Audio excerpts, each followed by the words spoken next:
আজকে হচ্ছে আমাদের ফার্মাকোলজি প্রথম লেকচার। তো আমরা আজকে যে সকল জিনিস পড়াবো মানে সিলেবাসে যেগুলো আছে সেগুলো আমি বোর্ডে লিখছি। আজকে লেকচারটা ছোট, মানে টপিকস কম এবং প্রথম ক্লাস। তাহলে আমরা যদি কারো কাছে সিলেবাস না থাকে তাহলে আমরা এগুলো লিখে নিতে পারি, বিষয়গুলো যে আমরা কি কি পড়বো আজকে। তাহলে প্রথমে আমরা পড়বো হচ্ছে যে ফার্মাকোলজি জিনিসটা কি, ডেফিনেশন মানে সংজ্ঞা। তারপর হচ্ছে ফার্মাসিস্ট কাকে বলে, ফার্মাসিস্ট। তারপর হচ্ছে ড্রাগের ডোজ জিনিসটা কি, এবং ডোজেস ফর্ম মানে বিভিন্ন ফর্মে ডোজেস গুলো পাওয়া যায়, যেমন ট্যাবলেট, ক্যাপসুল, এই বিষয়ে আলোচনা। আর হচ্ছে difference between drug and medicine, মানে মেডিসিন এবং ড্রাগের মধ্যে পার্থক্য আছে সেটা জানবো। আর হচ্ছে ড্রাগের নাম আছে, যেমন জেনেরিক নেম আছে, কিছু ট্রেড নেম আছে। তো এই দুইটা জিনিস কি সেই সম্পর্কে আমরা পড়ব।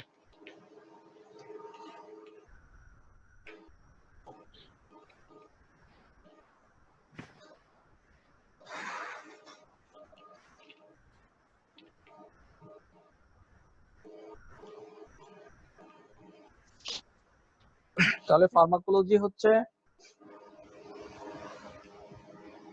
এটা হচ্ছে বিজ্ঞানের একটা শাখা, a branch of science which deals with drugs and drug action in living organism, মানে ওষুধের তত্ত্ব মানে ওষুধ সম্পর্কে এবং জীবিত প্রাণীর উপর ওষুধের যে ক্রিয়া বা প্রতিক্রিয়া সেই সম্পর্কে বিজ্ঞানের যে শাখা আলোচনা করা হয় সেটাই হচ্ছে ফার্মাকোলজি।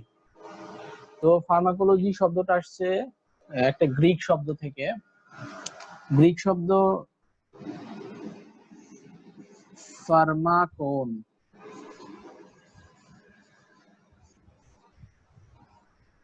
ফার্মাকোন, আর একটা হচ্ছে লোগোস, এই দুইটা মিলে হয় ফার্মাকোলজি।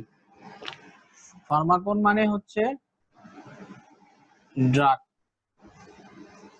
বা ওষুধ,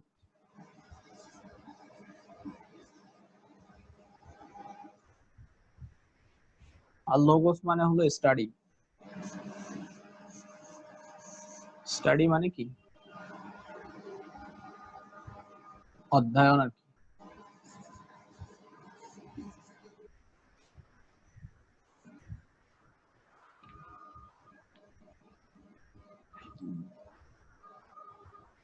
এই দুইটা গ্রিক শব্দ,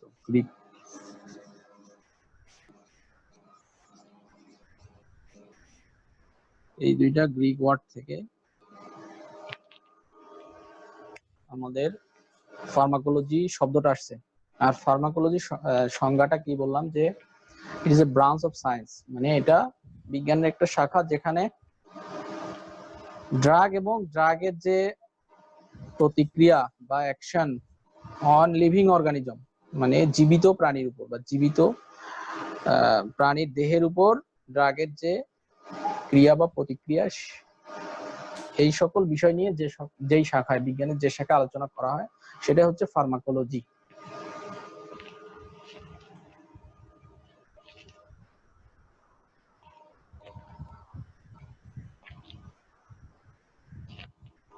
লেখা হয়েছে? জি স্যার। সবগুলো লেখা হলে আমি ইয়া করব, মুছবো।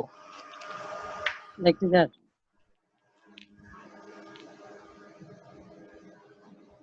স্যার আর এক মিনিট লিখে দিন। আচ্ছা লেখেন।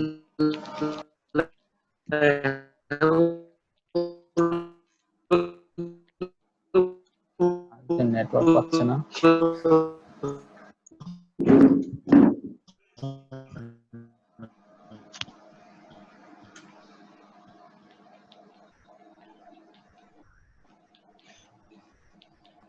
তাহলে ফার্মাকোলজি সংজ্ঞা যদি বাংলায় লিখি তাহলে এটা বিজ্ঞানের এমন একটা শাখা যেখানে ওষুধ তত্ত্ব বা ড্রাগ এবং জীবিত প্রাণীর উপরে বা জীবিত প্রাণীর দেহে ওষুধের ক্রিয়া বা প্রতিক্রিয়া বা প্রভাব সম্পর্কে যেখানে আলোচনা করা হয় সেটা হচ্ছে ফার্মাকোলজি। ইংরেজিতে হচ্ছে it is a branch of science which deals with the action of drug। লেখাগুলো তো বোঝা যাচ্ছে না। হ্যাঁ,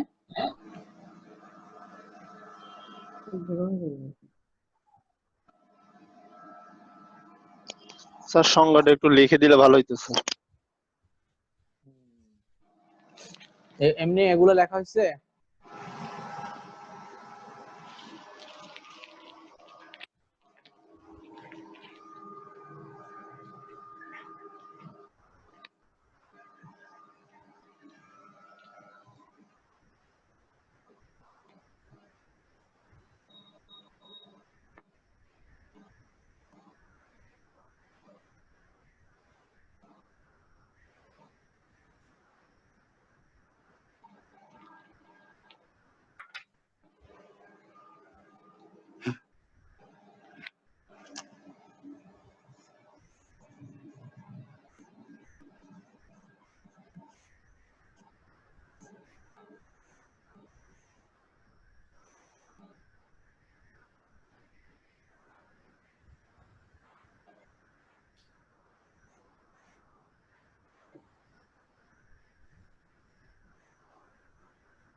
লেখা হলে বলবেন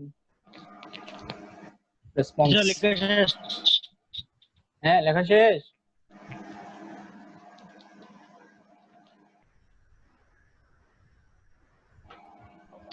জি স্যার, শেষ লেখা কমপ্লিট স্যার।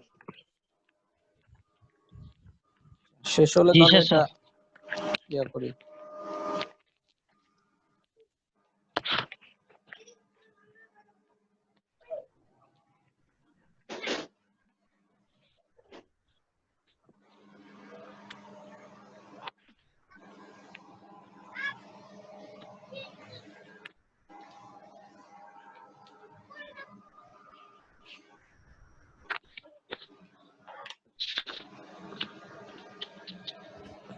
তাহলে ফার্মাকোলজি আমরা কেন পড়বো, এটা প্রয়োজনীয়তাটা হচ্ছে যে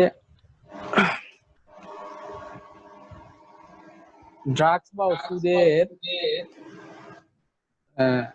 ক্ষতিকর দিক থেকে রক্ষা পাওয়ার জন্য, এটা একটা। আর একটা হচ্ছে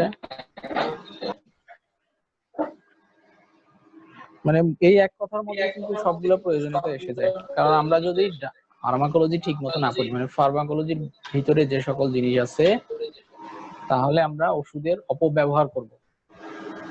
যেমন যারা ড্রাগ এডিক্টেড তারা কিন্তু অপব্যবহার করে এবং নির্দিষ্ট মাত্রার চেয়ে অতিরিক্ত নেয়, নিয়ে শরীরের ক্ষতি করে ফেলে। কারণ তাদের ফার্মাকোলজির জ্ঞানটা না থাকার কারণে নিজেদের মতো ইচ্ছা মতো ওষুধ ব্যবহার করে বা ড্রাগ ব্যবহার করে। তাহলে এই সকল ক্ষতি থেকে আমরা রক্ষা পাবো কখন, যখন ফার্মাকোলজি আমরা স্টাডি করব তখন। তাহলে আরেকটা আমি দেখছিলাম, দ্বিতীয় 2 নাম্বার বিষয় হচ্ছে ফার্মাসিস্ট। ফার্মাসিস্ট হচ্ছে যারা মানে ড্রাগ নিয়ে বা ওষুধ নিয়ে যাদের জ্ঞান আছে, মানে ড্রাগ বিশেষজ্ঞ বলতে বলা যায়।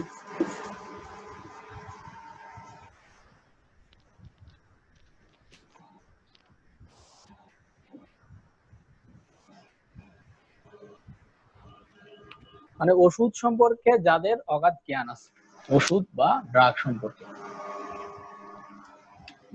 এভাবে বলা কথা যায়। বুঝাচ্ছে না। তারা হচ্ছে ড্রাগ স্পেশালিস্ট।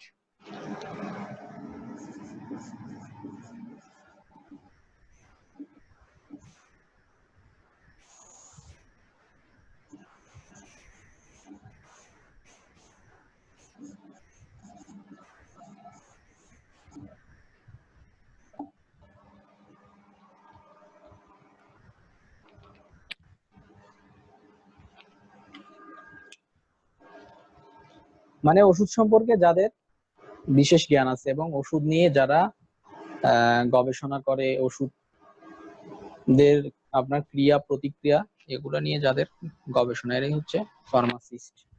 তাহলে ফার্মাসিস্ট মানে কিন্তু ডাক্তার না, ওরা আলাদা। ফার্মাকোলজি একটা আলাদা সাবজেক্ট আছে। ওই বিষয়ে যারা লেখাপড়া করেন, ওই বিষয়ে যারা অভিজ্ঞ, তারা হচ্ছে ফার্মাসিস্ট।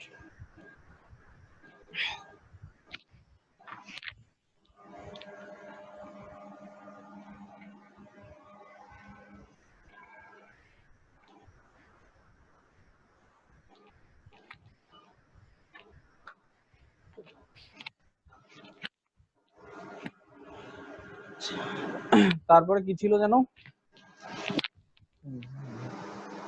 তারপরে টপিকসটা কি ছিল 3 number? Sir, dose and dosage form of drug.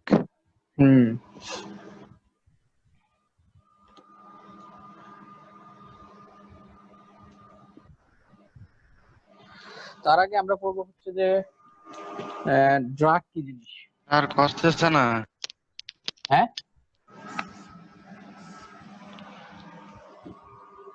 কি সমস্যা?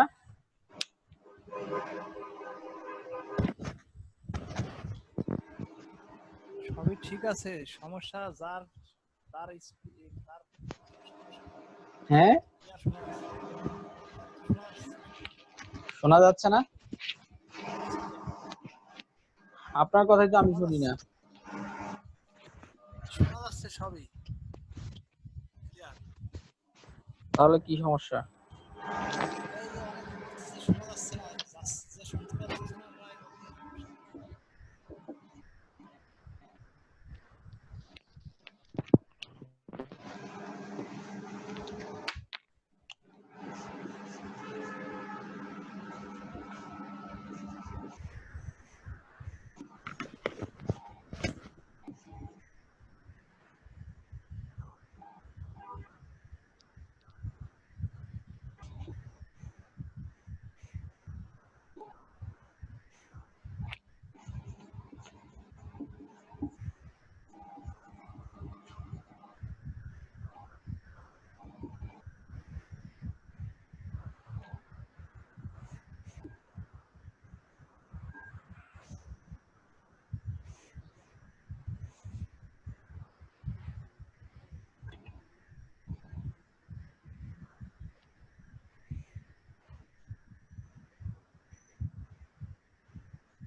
স্যার লেখাগুলো আর একটু বড় করা যায় না?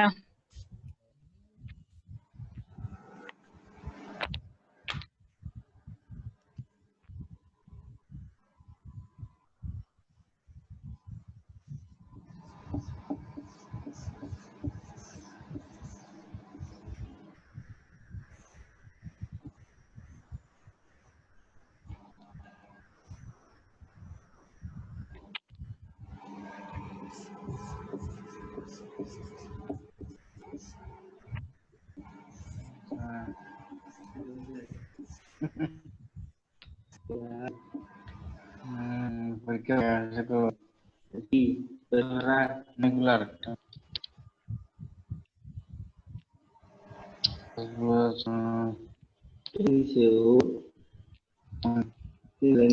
ও আর और फिटोजी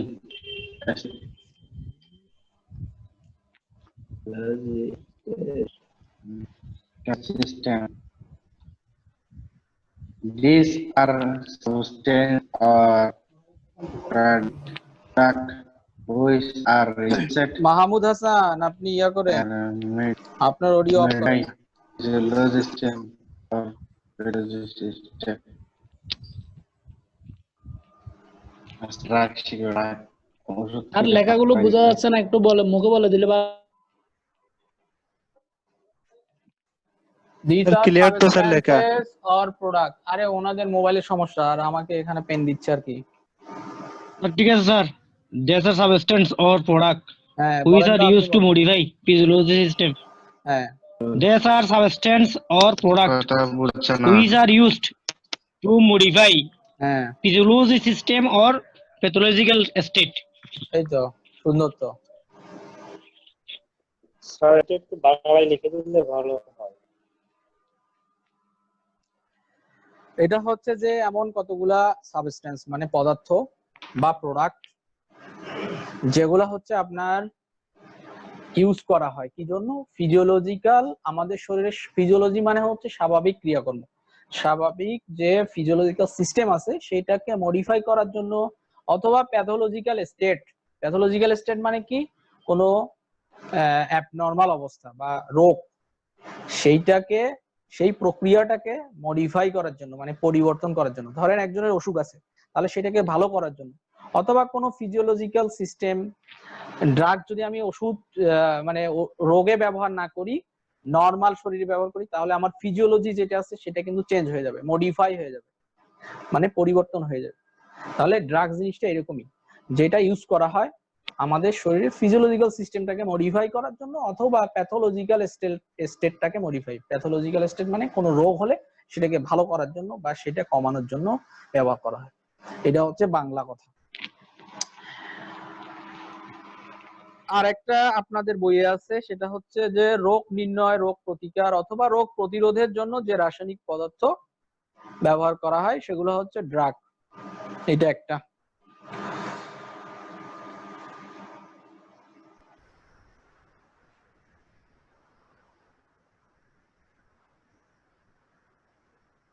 তাহলে রোগ নির্ণয়, প্রতিকার এবং প্রতিরোধের জন্য যেগুলো ব্যবহার করা হয় সেগুলো হচ্ছে ড্রাগ বা ওষুধ।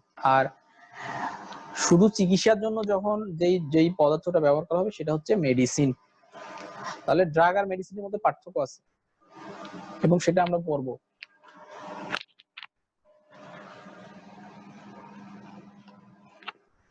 এটা লিখা হয়েছে তো না? স্যার লিখা হয়েছে ঠিক আছে। এটা? জি স্যার।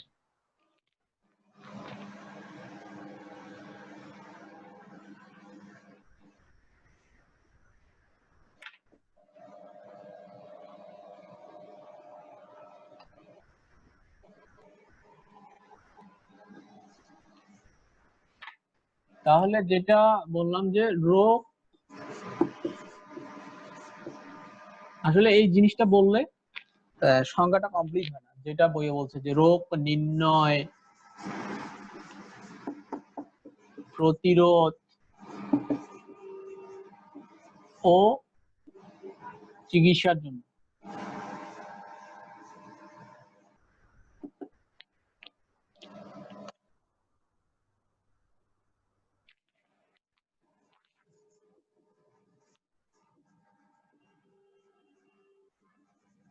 যে পদার্থ ব্যবহার করা হয়, এগুলো সহজ ভাষায় বলতেছি।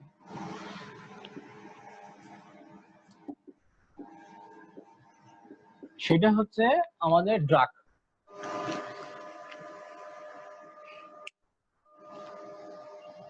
কিন্তু ওই ইংরেজিটা লিখলে মোটামুটি একটা কমপ্লিট ধারণা আসে, কারণ আমরা শুধু ওষুধের কাজে যে এইটাই রোগ নির্ণয়, রোগ প্রতিরোধ এবং চিকিৎসা এইরকম না। কারণ এটা যদি আমরা নর্মাল শরীরে ব্যবহার করি তাহলেও কিন্তু এর একটা প্রভাব আছে। তার মানে নর্মাল যে আমাদের ফিজিওলজিক্যাল প্রসেস আছে সেটাকে কিন্তু এটা মডিফাই করতে পারে। সেই ক্ষেত্রে ওই সংজ্ঞাটা ঠিক আছে। অথবা আপনারা এটা লিখতে পারেন যে রোগ নির্ণয়, প্রতিরোধ এবং চিকিৎসার জন্য যে পদার্থ ব্যবহার করা হয় সেটা হচ্ছে ড্রাগ। আর যদি আমরা মেডিসিনের কথা বলি,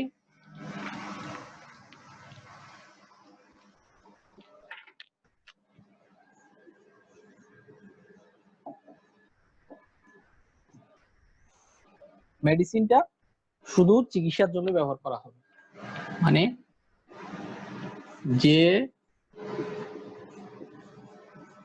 পদার্থ বা সেটা কোনো পদার্থের মিশ্রণও হইতে পারে বা মিশ্রণ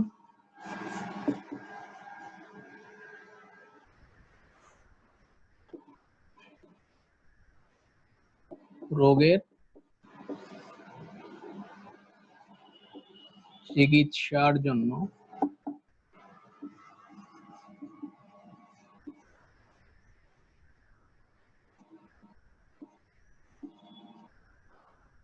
ব্যবহৃত হয়।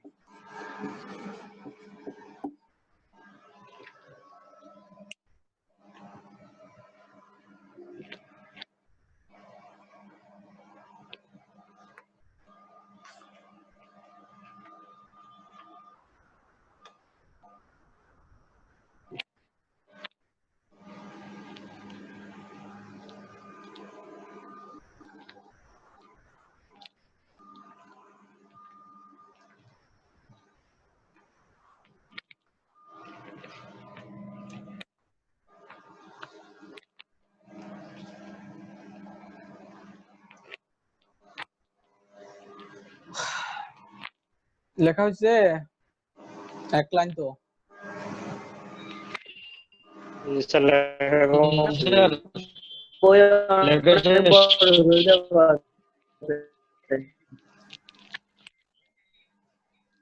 স্যার এখানে তো এটা দুইটা অনেক বড়। একই মনে হচ্ছে। দুইটা একই না, ওখানে ছিল রোগ নির্ণয়, প্রতিরোধ। নির্ণয় আর প্রতিরোধ মানে অনেক সময় ওষুধ কিন্তু রোগ নির্ণয়ের ক্ষেত্রেও ব্যবহার করা হয়। কিছু কিছু জিনিস আছে ড্রাগস যেগুলো রোগ নির্ণয়ে ব্যবহার করা হয়, আবার প্রতিরোধেও ব্যবহার করা হয়, যেমন ভ্যাকসিন বা এই জাতীয় আর কি। আর কিছু আছে যেমন রেডিও আইসোটোপ, বিভিন্ন ধরনের আছে এগুলা, যেগুলো আমরা বিভিন্ন রোগ নির্ণয়ের ক্ষেত্রে ব্যবহার করি। তো ড্রাগস এর মধ্যে এই সবগুলাই পড়বে, কিন্তু মেডিসিনের মধ্যে শুধু যেটা আমরা রোগ চিকিৎসার জন্য ব্যবহার করবো। এখন আমরা পড়বো যে মেডিসিন আর ড্রাগস এর মধ্যে আসলে পার্থক্যটা কি।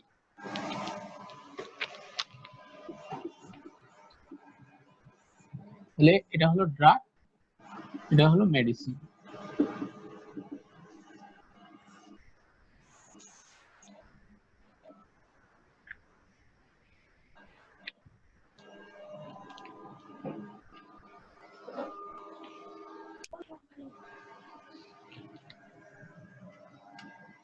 মেইন কথা হচ্ছে সংজ্ঞাটা তো আমরা লিখবো 1 নম্বরে, এতক্ষণ যে আমি যেই সংজ্ঞা দুইটা লিখে দিচ্ছি। মেইন পার্থক্য এখানে যেটা হয় সেটা হচ্ছে ড্রাগস এর কিন্তু কোনো নির্দিষ্ট ডোজ থাকে না।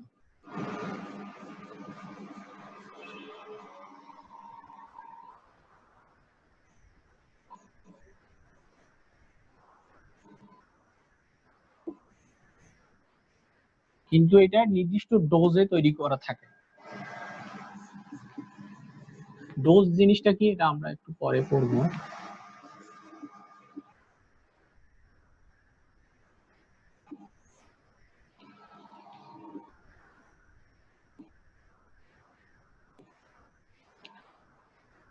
তাহলে আমি 1 নাম্বার, এটা 2 নাম্বার দেই।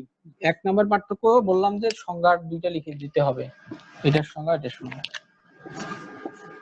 2 নাম্বার হচ্ছে ড্রাগস এর নির্দিষ্ট ডোজ তৈরি করা থাকে না, ডোজ, কিন্তু মেডিসিন ডোজ থাকে। যেমন আমরা প্যারাসিটামল 500 মিলিগ্রাম পাওয়া যায়, ঠিক আছে, কিন্তু যদি আমরা ড্রাগ প্যারাসিটামলের কথা চিন্তা করি ওইখানে কিন্তু জিনিসটা ওইরকম ভাবে এখনো তৈরি হয়নি। মোট কথা হচ্ছে ড্রাগটাকে যখন আমরা মডিফাই করব, আরো ভালো অবস্থায় নিয়ে আসবো, তখন সেটা হয়ে যাবে মেডিসিন, মানে সেটা ইউজ করা যাবে। কিন্তু ড্রাগসটা আরো ইয়া করতে হবে, তারপরে আমরা মেডিসিনে রূপান্তর করে ব্যবহার করব। মানে আমরা নরমালি ডাক্তার যেটা ব্যবহার করে সেটা হচ্ছে মেডিসিন। ড্রাগস কিন্তু আরো ব্যবহার আছে, যেমন রোগ নির্ণয় আছে, প্রতিরোধও করা যাইতে পারে, এই সকল কিন্তু আমরা ইয়া করি না। রোগ নির্ণয়ের ক্ষেত্রে ওরা ব্যবহার করবে, যারা ল্যাব স্পেশালিস্ট আছে ওরা ব্যবহার করবে। তাহলে ভ্যাকসিনটা কোন দিকে পড়ে? ভ্যাকসিন হচ্ছে আপনার ইয়াতে যাবে, ড্রাগস এর আন্ডারে চলে যাবে, কারণ এটা আমরা রোগ প্রতিরোধে ব্যবহার করি।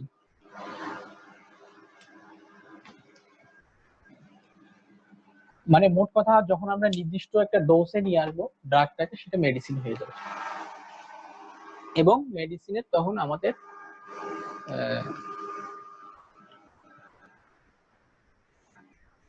3 নাম্বার হচ্ছে ড্রাগসে আমরা কিন্তু জেনেরিক নামটা ব্যবহার করি। জেনেরিক নাম কি আর ইয়ার নাম কি এটা আমি বলবো একটু পরে।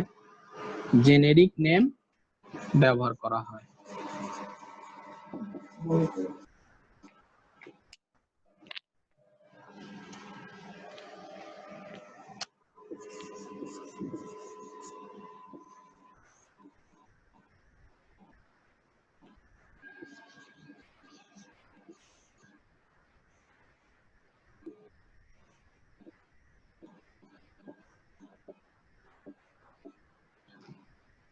আর এইটা সাধারণত আমরা ট্রেড নেম বা বাণিজ্যিক নেম যেটা,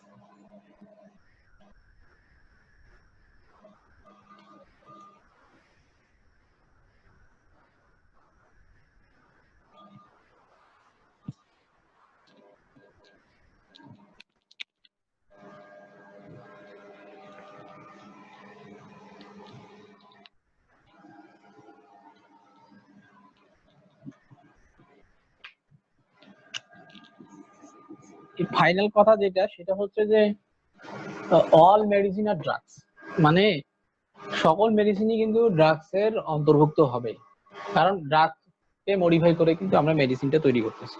তাহলে সব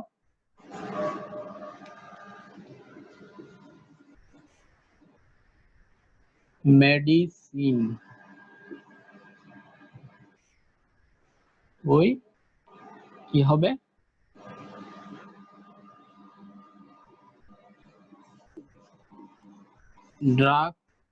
ড্রাগস এর অন্তর্ভুক্ত হবে।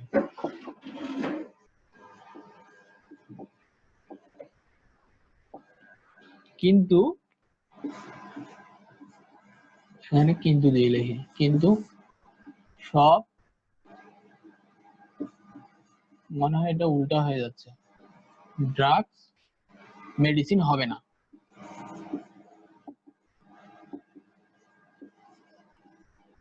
মেডিসিন হবে না মানে মেডিসিন, সবগুলো মেডিসিনই ড্রাগস এর আন্ডারে আসবে, কিন্তু সব ড্রাগ কিন্তু মেডিসিন হবে না। কারণ কিছু ড্রাগস থাকবে যেটাকে আমরা নির্দিষ্ট ডোজে নিয়ে যাই নাই, বা তার নির্দিষ্ট কোনো ফরম্যাট নেই। ফর্ম মানে হচ্ছে যেমন ধরেন ট্যাবলেট, ক্যাপসুল, এগুলো ফর্ম নাই। তাহলে এখানে আরেকটা পার্থক্য আসবে, 5 নাম্বার যদি লিখতে চাই যে ড্রাগস এর নির্দিষ্ট কোনো ফর্ম নাই, মানে ফরম্যাট নেই, কিন্তু মেডিসিনের নির্দিষ্ট ফরম্যাট আছে বা ফর্ম আছে, ডোজেস ফর্ম যেটা, সেটা আমরা একটু পরে বলবো।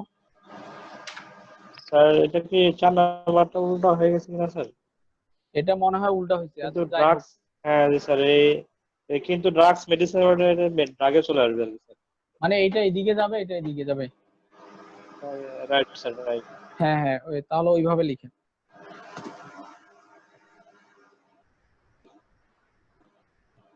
মানে এই জিনিসটা জাস্ট এখানে লিখতে হবে, আর এটা এখানে। আর এটা বললাম যে 5 নাম্বার এর হচ্ছে নির্দিষ্ট কোনো ফর্ম নাই। হ্যাঁ, নির্দিষ্ট ডোজেস ফর্ম নাই।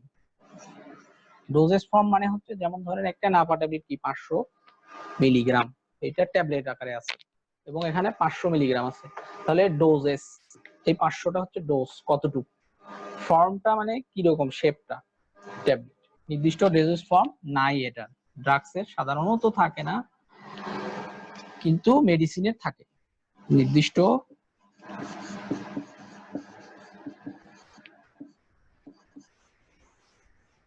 ডোজেস ফর্ম থাকে।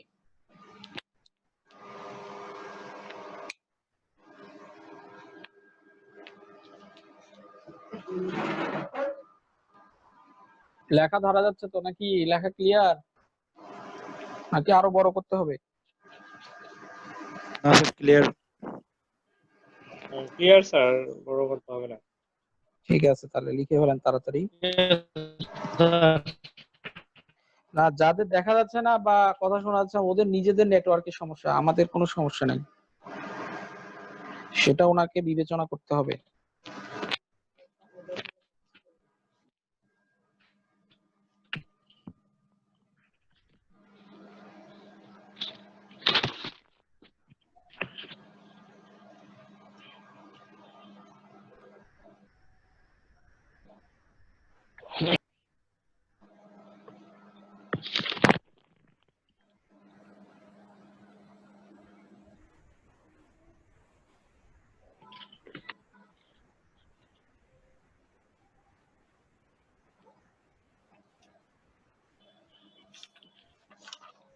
হইছে, লেখা হইছে? স্যার লেখা শেষ। লেখা শেষ না?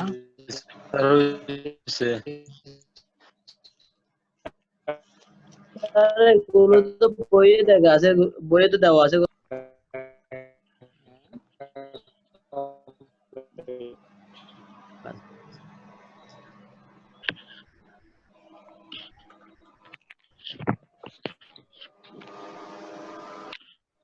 শেষ। তাহলে আমরা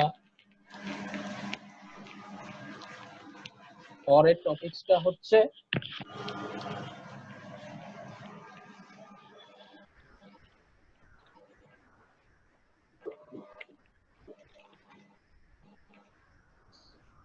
ড্রাগ আর আমরা মেডিসিন পড়লাম, ড্রাগ এবং মেডিসিন। হ্যাঁ, এখন একটু ইয়া সম্পর্কে পড়ি যে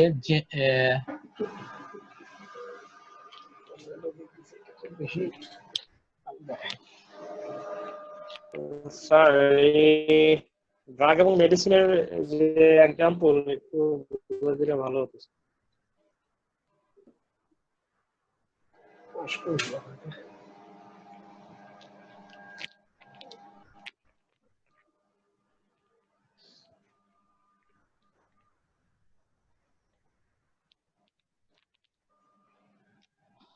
তাহলে আমরা একটু জানি, তাহলে জেনেরিক নেমটা কি?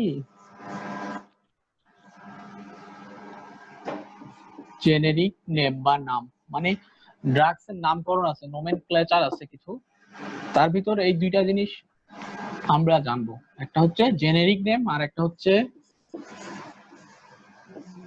Trade name. তাহলে এটা এটা বাংলায় বলে হচ্ছে বাণিজ্যিক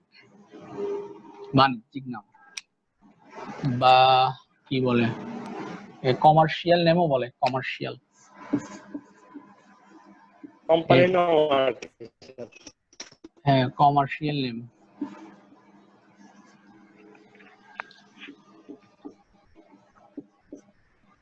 তাহলে আমাদের ওষুধের নামকরণের ক্ষেত্রে কিছু বোর্ড আছে, বিভিন্ন দেশে কিছু বোর্ড আছে যারা একটা নতুন ওষুধ তৈরি হলে সেটাকে স্বীকৃতি দেয়, এবং তারা যখন ওই বোর্ড বা সংস্থা যখন স্বীকৃতি দেয় তখন ওই ড্রাগটা ব্যবহারের উপযোগী হয় আর কি। তখন বিভিন্ন কোম্পানি ওই ড্রাগসটা তৈরি করতে পারে, এর আগে পারে না। যেমন করোনা ভ্যাকসিনের যেটা হলো যে মানে একটা ড্রাগস তৈরি হওয়ার সময় 3 ধাপে হবে। প্রথমে সেটা তৈরি করবে, করার পরে করবে, এটা প্রথমে প্রাণীতে দেখে, কোনো প্রাণীতে ওর এক্সপেরিমেন্ট করে দেখে, তারপরে আস্তে আস্তে মানুষের শরীরে, এভাবে 3 থেকে 4টা ধাপে এক্সপেরিমেন্ট করতে করতে যখন সেটা দেখা যায় যে তার পার্শ্ব প্রতিক্রিয়ার চেয়ে, প্রতিটা ড্রাগসেরই কিন্তু পার্শ্ব প্রতিক্রিয়া আছে, তাহলে পার্শ্ব প্রতিক্রিয়ার চেয়ে যদি আমাদের বেনিফিটটা বেশি হয়, সেই ক্ষেত্রে ওই বোর্ডগুলা, আমেরিকান বোর্ড বলেন, ব্রিটিশ আছে, ইন্ডিয়ান আছে, বিভিন্ন যে বোর্ড, এগুলোকে ফার্মাকোপিয়া বলে, শব্দটা এরকম।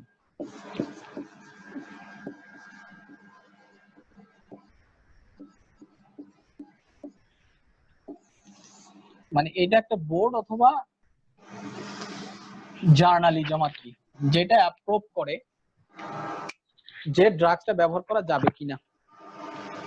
তো যখন একটা ওষুধ তৈরি হয় কয়েকটা ধাপে হয়। প্রথমে হচ্ছে আমি ওইদিকে কিছু নাম বলি নাই, যেমন কেমিক্যাল নেম থাকে।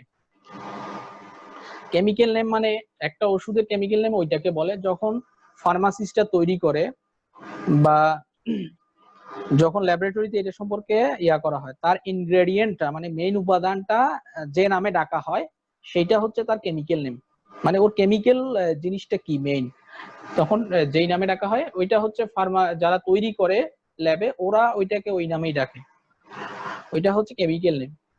তারপরে আমাদের আসে হচ্ছে জেনেরিক নেম, মানে ওষুধটা যখন এরকম হয়ে যায়, অ্যাপ্রুভড হয়ে যায়, এটা আরেকটা নাম আছে জেনেরিক নেমের, আরেকটা নাম হচ্ছে অ্যাপ্রুভড নেম বা নন কমার্শিয়াল নেমও বলে। অ্যাপ্রুভড মানে যেটাকে অ্যাপ্রুভ করা হয়েছে এই বোর্ড থেকে, তাহলে তারা একটা নাম দেয় ওষুধটা, এবং এই নামটা ওয়ার্ল্ড ওয়াইড এটা চলবে, মানে এটার কোনো পরিবর্তন হবে না। দুনিয়ার যে কোনো জায়গায় যদি আমি এই ওষুধটাকে ওই নামে ডাকি তাহলে তারা চিনে ফেলবে।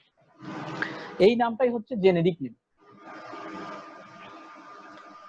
মানে এর উপকারিতাটা হচ্ছে ওয়ার্ল্ড ওয়াইড, এর গ্রহণযোগ্যতা আছে, মানে আমি যেখানে গিয়েই বলি না কেন তারা এটা চিনতে পারবে এই নামটা। তাহলে এই অ্যাপ্রুভ নেমটা হচ্ছে এই বোর্ড থেকে দেওয়া হয়, তাহলে ওই নামটাই হচ্ছে জেনেরিক নেম।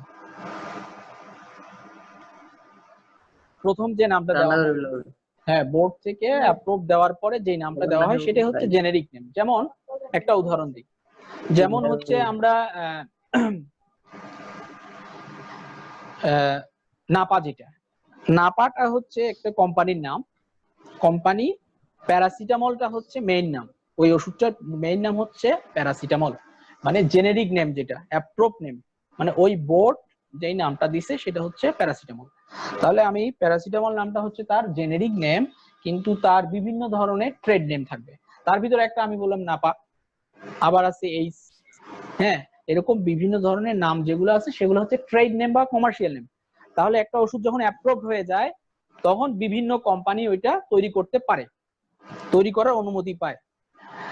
যখন তৈরি করার অনুমতি পায়, যেমন ধরেন আমাদের অক্সফোর্ড যেটা কোভিড এর ভ্যাকসিন তৈরি করছে, ওইটা আমাদের দেশে কোন কোন কোম্পানি যেন আনতেছে, তাহলে অক্সফোর্ড কিন্তু এটার একটা নাম দিয়েছে। ওই নামটাকে দেখবেন যে যে ওইটা কিন্তু জেনেরিক নেম। তাহলে ওই জেনেরিক নেমটাকে দেখবেন যে যেই কোম্পানি নিয়ে আসছে ওদের একটা নিজস্ব নাম দিবে তাদের কোম্পানির পরিচিতির জন্য, এবং তারা প্রচার করবে যে আমাদের এই ভ্যাকসিনটা এই নামে পাওয়া যাচ্ছে। তাহলে ওই নামটা যে কোম্পানি যে নামটা দিবে সেটা হচ্ছে ট্রেড নেম বা কমার্শিয়াল নেম। আর বাকি ওই বোর্ড যেটা দিছে এটা অনেক ওষুধে দেখবেন যে ইউএসএ লেখা থাকে, অনেকে আপনার ব্রিটিশ লেখা থাকে, ইন্ডিয়ান লেখা থাকে। তাহলে ইন্ডিয়ান বোর্ড যদি অ্যাপ্রুভ করে সেটা ওখানে ইন্ডিয়া লেখা থাকবে, বা ব্রিটিশ করলে ব্রিটিশ, আর যদি আমেরিকান করে ইউএসএ লেখা থাকবে। এই মানে এটা হচ্ছে মোটামুটি কথা বোঝার জন্য আর কি, জেনেরিক নেমটা কি জিনিস, ট্রেড নেমটা কি জিনিস। তাহলে প্রত্যেকটা ওষুধের দেখবেন যে বাংলাদেশে বোর্ড নাই স্যার? বাংলাদেশের বোর্ড নাই, বাংলাদেশে ওইরকম কোনো বোর্ড নাই, বাইরে থেকে অ্যাপ্রুভ হয়ে আসতে হবে আর কি। বাংলাদেশের যদি কোনো বাংলাদেশের সকল ওষুধ কি স্যার বাইরে থেকে অ্যাপ্রুভ করা? হ্যাঁ, বাইরে থেকে অ্যাপ্রুভ করতে হবে। স্যার মানে বাংলাদেশের কোনো ল্যাব যদি তৈরিও করে তারপরও তাকে বাইরে থেকে এটা অ্যাপ্রুভ নিতে হবে, কারণ বাংলাদেশে এই বোর্ডটা নাই, বাইরের ইয়া থেকে অ্যাপ্রুভ করাইতে হবে, ব্রিটিশ বা ইউএসএ বা ইন্ডিয়া, আরো অন্য দেশও থাকতে পারে হয়তো। হ্যালো স্যার, আমার কথা শোনা যাচ্ছে স্যার? হ্যাঁ হ্যাঁ, স্যার যে মানে ট্যাবলেটের নিচে ট্রেড নেমের নিচে একটা লেখা থাকে যে কোডেড ফ্লেম ট্যাবলেট, এটার মানেটা কি স্যার? ওইটাতে আমরা যাব, ওইদিকে এখনো যায়নি, ওগুলো ডোজেস ফর্মে আলোচনা হবে। Okay sir.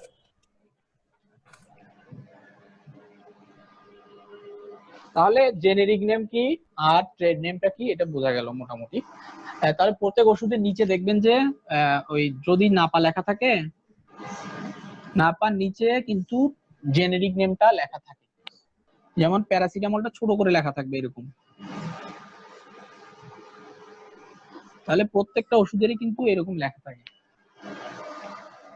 নিচে আপনার জেনেরিক নেমটা লেখা থাকে। জেনেরিক নেমটা সবাই চিনবে, মানে গোটা বিশ্ব চিনবে এটা, কিন্তু নাপা যদি আপনি অন্য দেশে গিয়ে বলেন নাও চিনতে পারে। তাহলে এই দুইটা সুবিধা কি?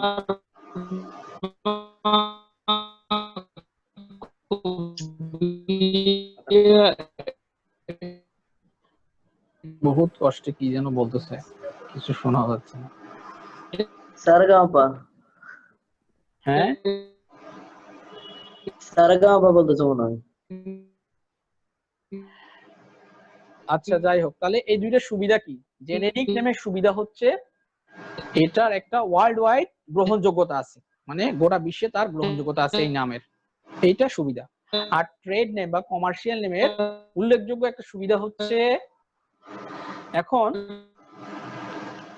এই যখন আমরা জেনেরিক নেমটা আসলো এবং এই জিনিসটা কিছু কিছু কোম্পানি আছে যে ওষুধগুলা তাদের ভালো কাজ করে, মানে তাদের ইনগ্রেডিয়েন্টটা বা ভিতরে যে মেইন জিনিসটা সেটা হয়তো তারা ভালো দেয় অথবা বিদেশ থেকে আমদানি করে।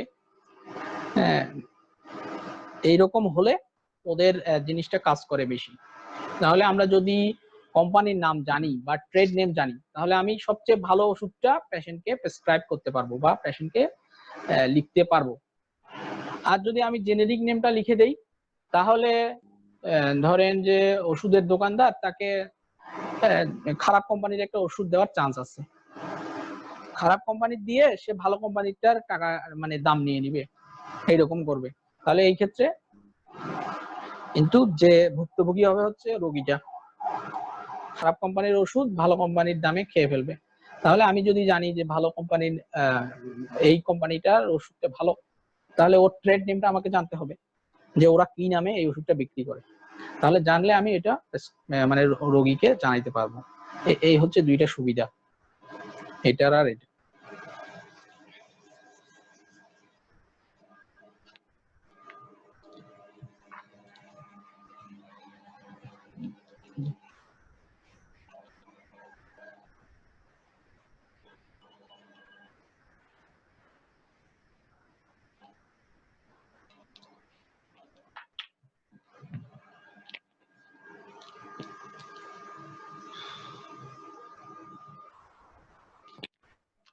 এরপরে আসি ডোজ।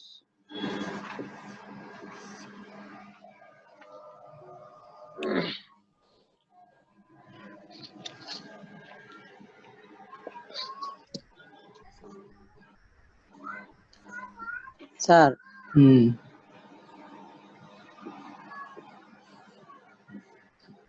বলেন।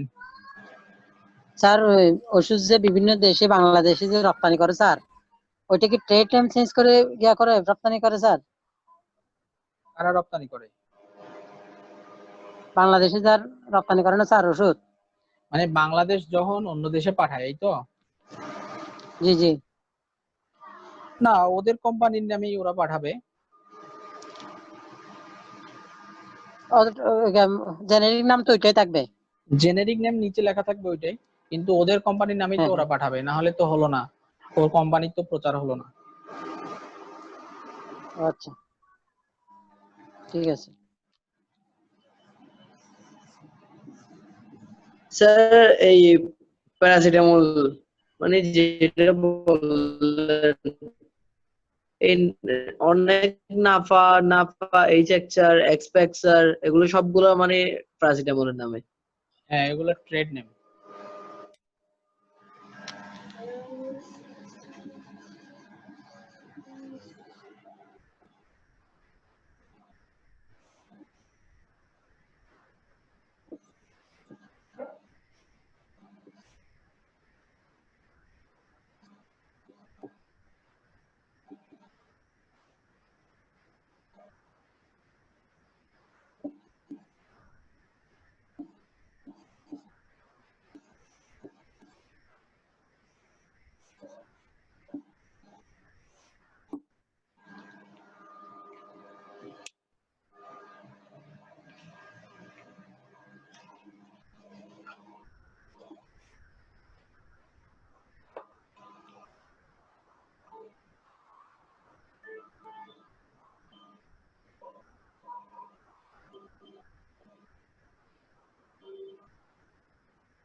স্যার এটা কি লিখছেন যে কোনটা? এই উপরে যেটা লিখছেন স্যার?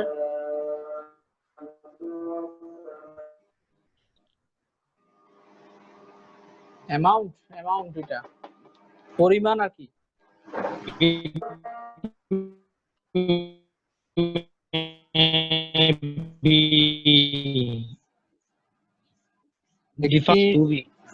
হ্যাঁ, এটা হচ্ছে অ্যাডমিনিস্ট্রেট মানে প্রয়োগ করা, এট ওয়ান টাইম মানে একক সময়ে আর কি। তাহলে আমি বাংলাটা যেটা বলতেছি যে একটি নির্দিষ্ট সময়ে আমরা একটা ড্রাগসের বা ওষুধের কাঙ্ক্ষিত ফলাফল পাওয়ার জন্য সেটা যে পরিমাণটা আমরা দেই, হ্যাঁ, যে পরিমাণ প্রয়োজন হয় বা যে পরিমাণ প্রয়োগ করা হয়, সেটা আমরা ডোজটা ভাগ করেও দিতে পারি, আবার একসাথেও দিতে পারি। সেটা হচ্ছে আমাদের ডোজ বলে। যেমন আমি প্যারাসিটামল দিব 500 মিলিগ্রাম, তাহলে এটা কত 6 ঘন্টা বা 8 ঘন্টা কাজ করবে। তাহলে আমি কেন দিচ্ছি যে এই 8 ঘন্টা যেন আমি একটা কাঙ্ক্ষিত ফলাফল পাই, একটা নির্দিষ্ট সময়ে কাঙ্ক্ষিত ফলাফলের জন্য একটা ড্রাগসের বা একটা ওষুধের যেই পরিমাণটা প্রয়োগ করা হয় সেটাই হচ্ছে ডোজ। তাহলে একটা ড্রাগসকে যখন আমরা ডোজে কনভার্ট করি মানে ডোজ দিয়ে দেই তার, তখন সেটা হয়ে যায় মেডিসিন।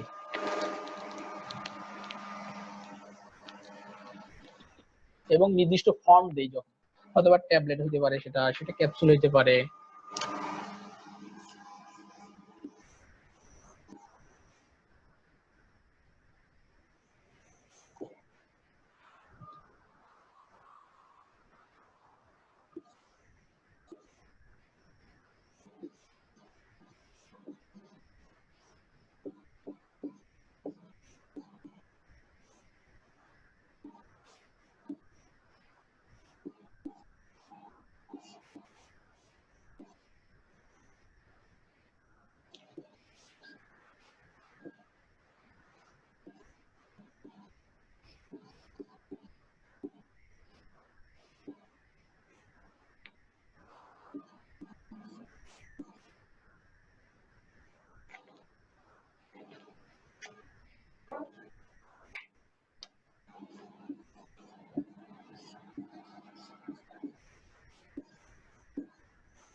স্যার একটু পড়ে দিলে ভালো হবে স্যার। ও, তো সহজ লেখা পড়া যাচ্ছে না,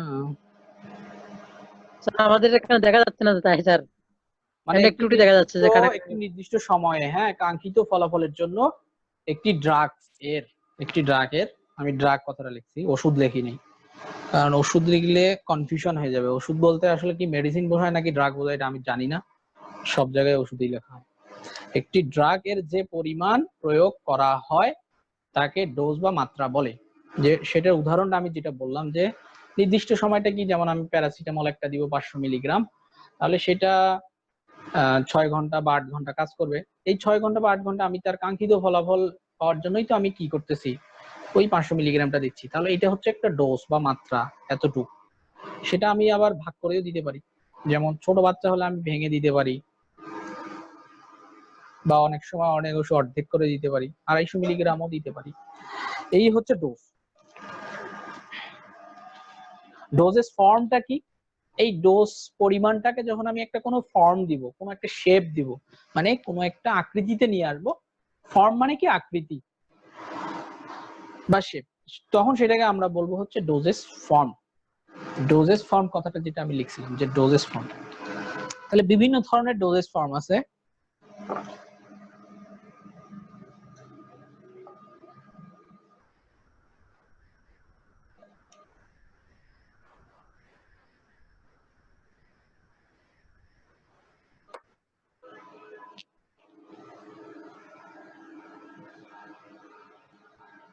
এটা লেখা হয়েছে? Yes, sir. জি স্যার। জি স্যার, কমপ্লিট।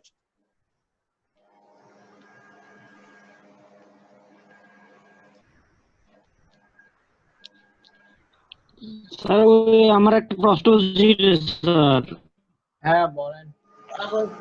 ট্রেড নেমের মধ্যে, কমার্শিয়াল নেমের মধ্যে আপনার ফার্মাকোপিয়া যেটা আছে এটা কি স্যার? না, এটা তো আমি নিচে লিখছি যে ওই বোর্ড যেটা বললাম না, জি জি, বোর্ড গুলাকে ফার্মাকোপিয়া বলে। মানে এটা আমেরিকান হইতে ওইটা পারে, বলছি। ব্রিটিশ হইতে জি পারে, এই সবগুলাকে আর কি। এটা হচ্ছে। জি জি, তাহলে ডোজেস ফর্ম যেটা বললাম যে যখন এই পরিমাণটাকে, মানে নির্দিষ্ট ডোজের মাত্রাটাকে যখন আমি কোনো একটা ফর্মে নিয়ে আসবো, ফর্মে মানে কি শেপ বা আকৃতিতে নিয়ে আসবো, তখন সেটা হচ্ছে ডোজেস ফর্ম। তাহলে ডোজেস ফর্ম বিভিন্ন ধরনের আছে। যেমন আমরা যদি সলিড বা কঠিন ফর্ম দেখি, কি কি পাওয়া যায়? সলিড বা কঠিন।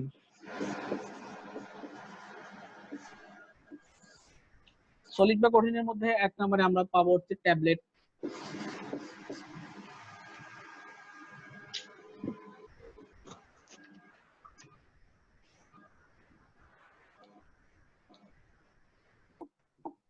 দুই নম্বরে হচ্ছে আমাদের ক্যাপসুল আছে,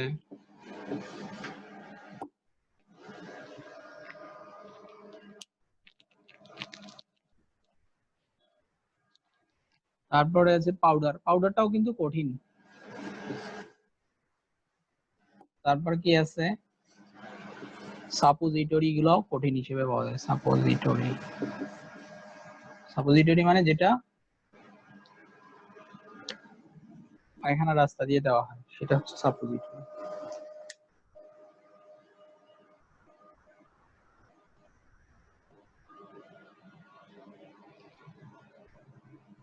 আরো কিছু আছে, যেমন ধরেন আপনার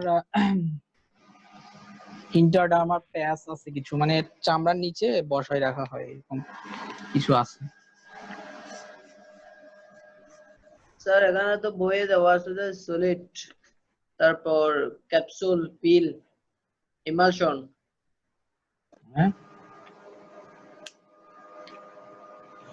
এগুলো লেখেন, এগুলো লেখেন, বই পড়ে।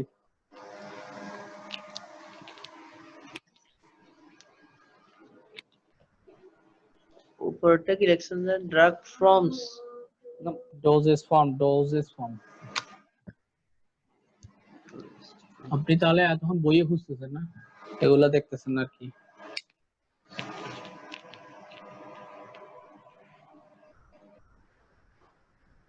এই ট্যাবলেট ক্যাপসুল গুলার আবার ভাগ আছে, যেমন কোটেড থাকে, আনকোটেড থাকে, তারপরে আপনার ইয়া থাকে, গ্যাস্ট্রো রেজিস্ট্যান্ট মানে পেটের অ্যাসিডকে মানে প্রতিরোধ করতে পারে, মানে যাতে সহজে তাড়াতাড়ি ভেঙে না যায়, এরকম আছে। কিছু কিছু আছে এক্সটেন্ডেড রিলিজ, মানে আস্তে আস্তে রিলিজ হয়। তারপরে কিছু আছে আপনার সাসপেন্ডেড রিলিজ, এক্সটেন্ডেড রিলিজ, এরকম কিছু আছে ট্যাবলেটের স্যার মধ্যে। 3 নাম্বার কি দিছেন স্যার? ট্যাবলেট, ক্যাপসুল, পাউডার কিছু পাউডার হিসেবে পাওয়া যায় পাউডার না? স্যার ইনজেকশন কি আলাদা নাকি? হ্যাঁ, ইনজেকশনের আলাদা চলে আসবে। ইনজেকশন গুলো তো তরল, ইনজেকশন কি তরল হিসেবে থাকে না? এটা কি কঠিন হিসেবে পাওয়া যায়? যায় না। স্যার তারপর কি পাউডার পরে সাপোজিটরি, স্যার এটা সাসপেনশন হ্যাঁ সাসপেনশন একটা আছে না স্যার, এটা কি জিনিস? ওইদিকে যাব তো আমি, জি জি। আগে তো গেলে- সাপোজিটরি স্যার, তারপর কি ইনজেকশন লিখছেন? না, এটা Last এ একটু ইন্ট্রাডার্মাল প্যাচ আছে। প্যাচ মানে আবার চামড়ার নিচে অনেক সময় ডিভাইস হিসেবে রাখা হয়, এরকম কিছু আছে। ইন্ট্রোডার্মার, ডার্মাল মানে প্যাচ, ডার্মাল মানে হচ্ছে স্কিন, আর ইন্ট্রা মানে ভিতরে, INTRA, ইন্ট্রাডার্মাল প্যাচ, PATCH প্যাচ, ঠিক আছে।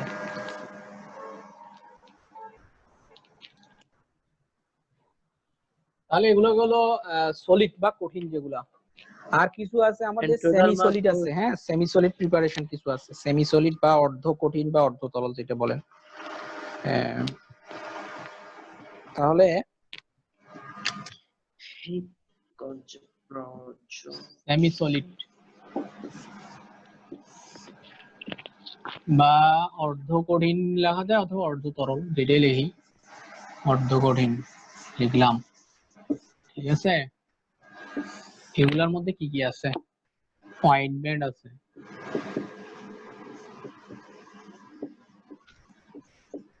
তারপরে কি আছে? কত কঠিন? হ্যাঁ, পেস্ট আছে, পেস্ট।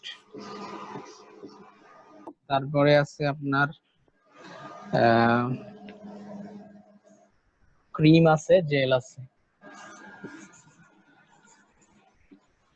ক্রিম আছে, জেল হিসেবেও পাওয়া যায়। এগুলো কিন্তু অর্ধ কঠিন, মানে একবারে কঠিনও না সরলও না।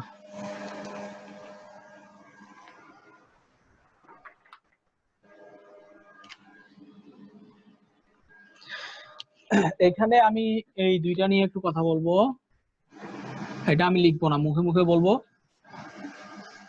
যারা চালাক তারা লিখে নিবে। আর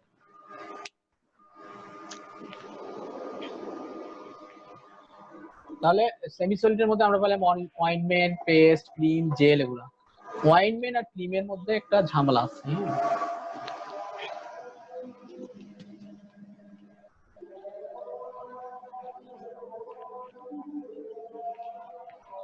অয়েন্টমেন্ট যেটা, সেটাতে এটা হচ্ছে অয়েল বেসড, মানে এখানে অয়েলের পরিমাণ বা তেলের পরিমাণ বেশি থাকে। আর ক্রিমটাতে হচ্ছে ওয়াটার বেসড, মানে ওয়াটার, এখানে ওয়াটারকে বেস করে ওষুধটা তৈরি করা হয়। তাহলে এটা বেশি গ্রিজি হয়, মানে বেশি কি হয়, পিচ্ছিল হয় এবং আঠালো হয়। এটা কম পিচ্ছিল এবং আঠালো হয়। তাহলে কম পিচ্ছিল আঠালোটা কি হবে? দিলে ছড়িয়ে যাবে, মানে অনেক জায়গায় ছড়িয়ে যায়, এবং এটার কাজ হচ্ছে এটা তাড়াতাড়ি শোষণ হয়, শরীরের মধ্যে ভিতরে ঢুকে যায়, আর এটা আস্তে আস্তে শোষণ হয়, তাহলে দীর্ঘ সময় কাজ করে। আর এটা তাড়াতাড়ি কাজ করে, মানে তাড়াতাড়ি বলতে এর ডিউরেশন অফ অ্যাকশনটা, যেটা মানে সময়ের ডিউরেশনটা 1 ঘন্টা নাকি 2 ঘন্টা, এটা একটু বেশি সময় কাজ করবে, ধরেন 2 ঘন্টা, বা এটা হলো 1 ঘন্টা। এটা একটা উদাহরণ দিলাম। তাহলে এটা বললাম অয়েল বেসড, তাহলে OIL অয়েল হয়, এই দিক দিয়ে মনে রাখবেন যে এটা হলো অয়েল বেসড। এটারও প্রথমে OI আছে। অয়েল বেসড হওয়ার কারণে এটা গ্রিজি হয়, মানে বেশি পিচ্ছিল হয় এবং ঘন হয়, আঠালো হয়। আর এটা ওয়াটার বেস, মানে মেইনলি বেসটা, ভিত্তিটা ওয়াটার, এটা পানি, সেজন্য এটা ওইটার মতো এরকম হয় না, পিচ্ছিল হয় না বা আঠালো হয় না। তাহলে এটা সহজে ছড়িয়ে পড়ে, মানে অনেক এরিয়াতে দেওয়া যায়, কম পরিমাণটা কম হলে অনেক এরিয়াতে। এবং এটা কি হয়, ওয়াটার বেস হওয়ার ক্রিমটা হওয়ার কারণে মানে দ্রুত শোষণ হয়, আর এটা শোষণটা ধীরে ধীরে হয়, দীর্ঘ সময় কাজ করে। তাহলে আমরা যখন শুষ্ক স্কিনের জন্য আমরা অয়েন্টমেন্ট ব্যবহার করি, মানে যাদের স্কিন যেখানে শুকায় যায়, তাহলে এটা স্কিনটাকে এমনি অয়েলটা কি করে ভিজায় রাখে, দীর্ঘ সময় ভিজায় থাকবে। আর ক্রিমটা হলে আমরা যেটা স্কিন ভেজা স্কিন সেখানে ব্যবহার করতে পারি ক্রিম। যদি এটা আমরা ড্রাই স্কিনে ব্যবহার করি তাহলে দেখা যাবে যে কি পানি যেহেতু তাড়াতাড়ি শুকিয়ে যাবে, এবং যাদের স্কিন ড্রাই হয়ে যায় সেই ক্ষেত্রে ওই সুবিধাটা পাওয়া যাবে না, তেলের যে একটা সুবিধা আছে। এই হলো কথা।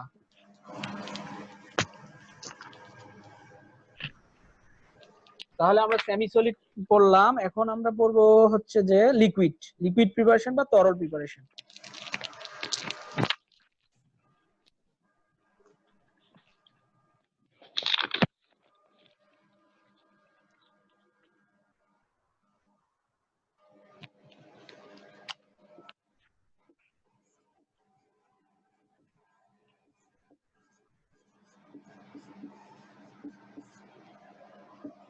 তরলের মধ্যে আমাদের কি কি থাকবে, কিছু ওরাল লিকুইড প্রিপারেশন থাকবে, ওরাল মানে মুখে যেগুলো ব্যবহার করা হয়, আবার কিছু আছে ইনজেকশন। তাহলে ওরালের মধ্যে আমরা পাবো কিছু সাসপেনশন পাবো, হ্যাঁ। তারপরে আমরা কি পাবো, ইমালশন আছে কিছু,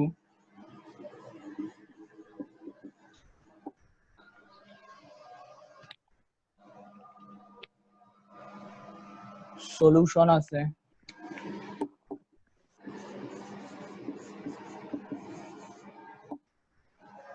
আবার পেডিয়াট্রিক্স কিছু ড্রপস পাওয়া যায়। পেডিয়াট্রিক্স মানে কি, শিশুদের কিছু পেডিয়াট্রিক্স ড্রপ মানে ড্রপ হিসেবেও কিছু পাওয়া যায়, শুধু ড্রপ আকারে দেওয়া যায়। এই তাহলে সলিউশন সাসপেনশন জিনিসটা হচ্ছে এরকম, মানে ওর যে ওষুধের যে মেইন জিনিসটা এখানে হচ্ছে তরল এবং কঠিনের মিশ্রণ থাকে, কিছু অংশ তরল থাকে, কিছু অংশ কঠিন থাকে, পাউডার অথবা পাউডার এখানে গুলানো থাকে, এটা নিচে জমা থাকে, ঝাগাইতে হয়। ইমালশনটাতে হচ্ছে দুইটাই তরলের প্রিপারেশন, মানে দুইটা তরল থাকে, একটা ঘনত্ব একটু বেশি থাকে, একটা কম থাকে, এইরকম। সলিউশন মানে তো সলিউশন, দুইটাই মিক্স থাকে। পেডিয়াট্রিক ড্রপস যেটা ড্রপ হিসেবে পাওয়া যায়, এগুলো হচ্ছে ওরাল। ও তরলের মধ্যে আমরা ওরাল পাইলাম কিছু, আর কিছু আছে তো আপনার ইনজেকশন হিসেবে আমরা কি পাবো। ইনজেকশন আবার বিভিন্ন ধরনের আছে,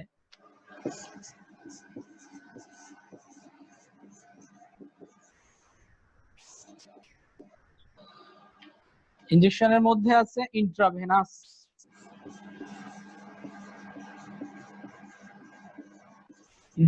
বা আইভি বলে, আইভি সংক্ষেপে লেখে। উপরেরটা লেখা হয়েছে, তাহলে আমি এইদিকে উপরে যাব। তারপরে আপনার আছে ইন্ট্রা মাসকুলার আছে, মানে মাসেলে দেওয়া হয়, পেশিতে, এটাকে আইএম হিসেবে লেখে, I/M এরকম। তারপরে আছে ইন্ট্রাডার্মাল আছে কিছু, ইন্ট্রাডার্মাল মানে ডার্মিস মানে হচ্ছে স্কিন বা চামড়ার নিচে যেগুলো দেওয়া হয়, এটা হচ্ছে ইন্ট্রাডার্মাল। সাবডার্মালও আছে, এটা আইডি এইভাবে লেখা হয়। তাহলে এগুলো হচ্ছে আমাদের কি ইনজেকশনের মধ্যে। তাহলে তরল প্রিপারেশনের মধ্যে আমরা পাবো একটা ওরাল গেল, ওরালের মধ্যে আমরা যেগুলো বললাম যে সাসপেনশন, সলিউশন। ওরাল বলতে সিরাপ যেটাকে বলে আর কি, ওগুলোর আবার বিভিন্ন ধরন আছে, সাসপেনশন আছে, সলিউশন। ইন্ট্রাডার্মালটা সংক্ষেপে কি লিখছেন যে আইডি ডিতে ডার্মাল। স্যার এসসি একটা আছে না, এসসি হচ্ছে সাবকিউটেনাস আছে একটা, জি এটা আছে তো, সাবকিউটেনিয়াস এটা হচ্ছে এসসি, আরো অনেকগুলো আছে, এই মোটামুটি এগুলো আর কি। এগুলো হচ্ছে ইনজেকশনের মধ্যে। আবার আছে আপনার ইন্ট্রাভেনাস ইনফিউশন আছে কিছু। ইনফিউশন আর ইনজেকশনের মধ্যে কিন্তু পার্থক্য আছে। ইনজেকশন হচ্ছে একবারে দেওয়া হয়, আর ইনফিউশন মানে ওই ঝুলে রেখে আস্তে আস্তে দিবে। তাহলে ইন্ট্রাভেনাস ইনফিউশন কিছু আছে তরলের মধ্যে। তাহলে ইনজেকশনের পার্টটা শেষ, আর ইন্ট্রাভেনাস ইনফিউশনটা এটার আলাদা আরেকটা। ইন্ট্রাভেনাস এটা ভেইনেই দেওয়া হয়, মানে শিরাতেই, এটা কিন্তু ইনফিউশন হিসেবে দেওয়া হয়। ইনফিউশন, ইনফিউশন মানে কি ওই ঝুলাই দিবে ধীরে ধীরে, স্যালাইন আর কি, স্যালাইন যেটা। স্যার এটা কি লিখছেন যে সাব, বুঝতেছি না sir. SC subcutaneous, subcutaneous, C U Q T T A N E U S, subcutaneous S, ঠিক আছে। আর এটা আলাদা। তাহলে এই তরলের মধ্যে আমরা কি কি পাইলাম? ওরাল পাইলাম একটা পাইলাম ইনজেকশন, পাইলাম ইন্ট্রাভেনাস, এই যে এইটা আর কি ইন্ট্রাভেনাস ইনফিউশন পাইলাম। আরো কিছু আছে, লোশন হিসেবেও পাওয়া যায়, তবে লোশনটা মেইনলি আমরা সেমি সলিডে লিখলেও চলে, কারণ লোশন তো সেমি সলিড থাকে। তাহলে এখানে না লিখলেও চলে, এটা সেমি সলিডে লেখা যায়। যাই হোক, এখানে তিনটা লিখলে হবে, ওরাল, ইনজেকশন আর ইন্ট্রাভেনাস ইনফিউশন, ঠিক আছে। এই গেল তাহলে কঠিন, তারপরে গেল অর্ধ কঠিন, তারপরে তরল, কিছু গ্যাসিয়াস আছে, গ্যাসিয়াস মানে গ্যাস ফর্মেও পাওয়া যায়, গ্যাসিয়াস ফর্ম।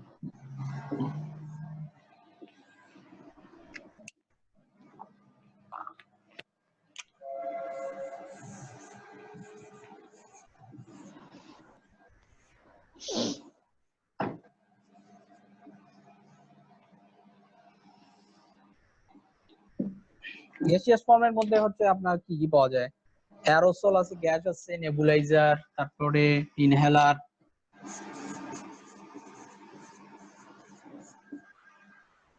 গ্যাস, তারপরে নেবুলাইজার,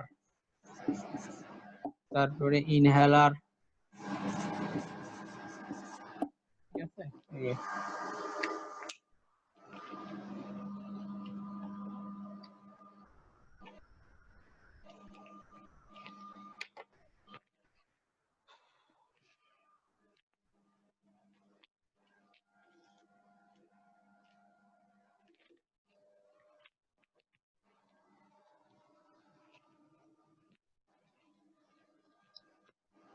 আর কোনো টপিকস বাকি আছে? আমাদের তো টপিকস গুলো মনে হয় শেষ, যেগুলা এর মাঝে আমি আরো কিছু অতিরিক্ত পড়াইছি মাঝখানে।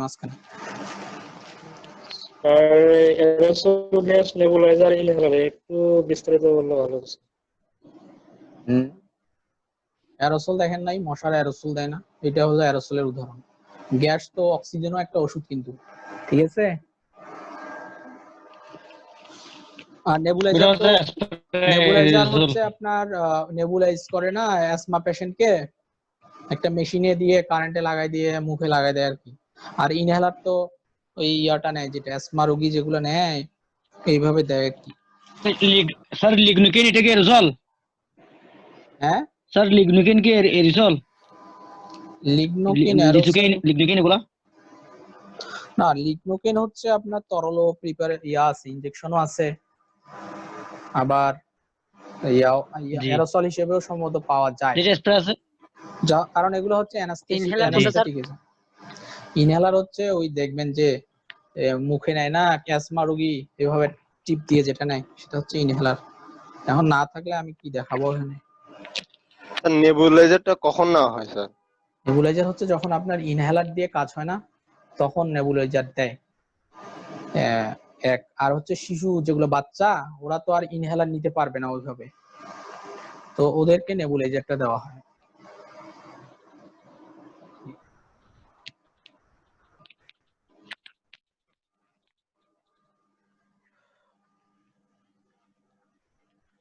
শেষ তাহলে, মোটামুটি শেষ। এখন পড়েন আপনারা, প্রশ্ন থাকলে সামনের দিনে আবার করবেন, না পড়লে বোঝা যাবে না। এমনি সিরাপ সম্পর্কে আলোচনা করা হয়েছে। সিরাপের কথা আমি বললাম যে সাসপেনশন, ইমালশন আর সলিউশন এগুলো নিয়ে একটু কনফিউশন হয়, যেটা আমি বলে দিছি মাঝখানে। যে সাসপেনশন জিনিসটা হচ্ছে এখানে তরল এবং কঠিন মিক্সড অবস্থায় থাকে। যেমন ধরেন কিছু সিরাপ দেখবেন আপনাকে বলবে যে ঝাঁকাই ঝাঁকাই মানে নিচে পড়ে থাকে মেইন জিনিসটা, তখন এটা হচ্ছে সাসপেনশন। আর ইমালশন যেটা বললাম যে তরল, দুইটা তরলেরই মিক্সড, কিন্তু একটা তরল দেখবেন যে একটু ঘন আর একটা কম ইয়া, এইরকম আর কি ইমালশনটা। আর সলিউশন মানে তো দুইটা ইয়া থাকে, মিক্সড অবস্থায় থাকে, এই আর কি। ইনহেলারটা কোনটা স্যার? ইনহেলার হচ্ছে অ্যাজমা রোগীতে মেনলি দেওয়া হয়, শ্বাসকষ্ট যেটা যাদের। হামানদিকে দেওয়া হয়।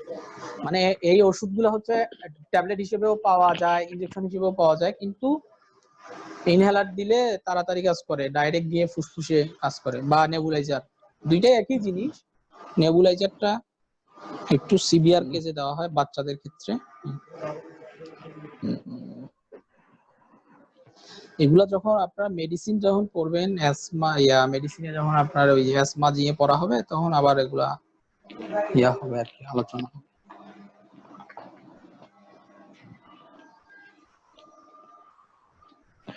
ঠিক আছে তাহলে।